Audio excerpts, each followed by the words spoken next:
Hi everyone, welcome into Fence Talk, brought to you of course in association with our good friends from the Yaldi. Well, my good friend Mark McNamara, he's away calling the Yagara Cup, so I thought it appropriate that we bring in a man who's got plenty of mentions on Fence Talk in the past, and Matty Williamson. Great to have you here, mate. Yeah, no, good to speak for myself for once, so it'll be good to get one back on him. Well, let's get you up to reasonable level height-wise because that little fella, he obviously is normally about there, but yeah, you've managed to get quite a few mentions on the show, haven't you? Yeah, no, yeah, on trackside too, so he's definitely got a good job there. Yeah, his rips are always made it noticeable. So all right, let's talk about the drive of the week so far. I thought it'd probably come down to two drives, the Joint or Chisnell. Which one would you go with? I'd probably lean to Chisnell. I thought that was probably the best drive of the week, yeah. But the other one was very good. And Ambro Demon's performance. Let's go back to Mark McNamara's comments prior to the start of this race, mentioning about you and your Air New Zealand flight. So let's have a listen to this.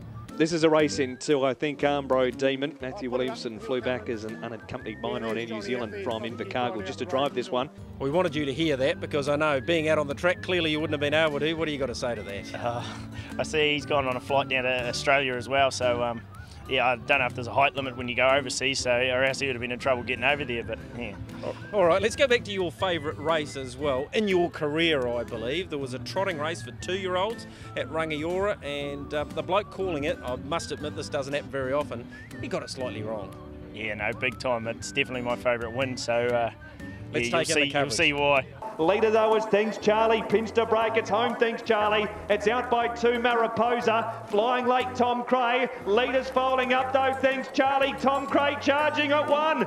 Dear oh dear, Tom Cray has nailed Thinks Charlie, who was home everywhere. Oh, sorry if you're back, Thinks Charlie, it was home, I don't know where it came from, Tom Cray. Last I saw it was waiting for the passing lane and it's flowing home at 1 easy. Matty Williamson, $8 and $2.20. And whilst we continue on the theme of Mark McNamara, and I can't wait till next Sunday when I'm not here because he'll have a decent crack, let's have a look at some of the lookalikes potentially. Daryl Corletto, he plays basketball for the Breakers. Have a look at him and Mark alongside him. I'm sure you'll agree there's certainly a pretty good resemblance there. And he also looks a lot like Stephen McNally, the man they call Bose. A couple of times people have come up, tapped him on the shoulder about drives and upcoming races, but we wouldn't want him out there on the track, would we? No, and Stephen mustn't have his shoes on, obviously. All right, we better move on to things more appropriate for this part of the show, and your Brighton Cup win of Terror to Love. That must have impressed you.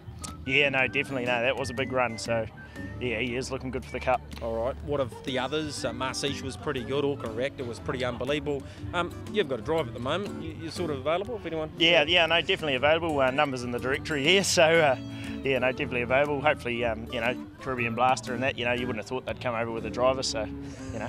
Yep, you're available. Yeah, I'm available, yeah. All right, that completes Fence Talk for another week. My pleasure to have you alongside. I can't wait for a fortnight's time when it's back up there. But cheers, Matty. No, bloody good.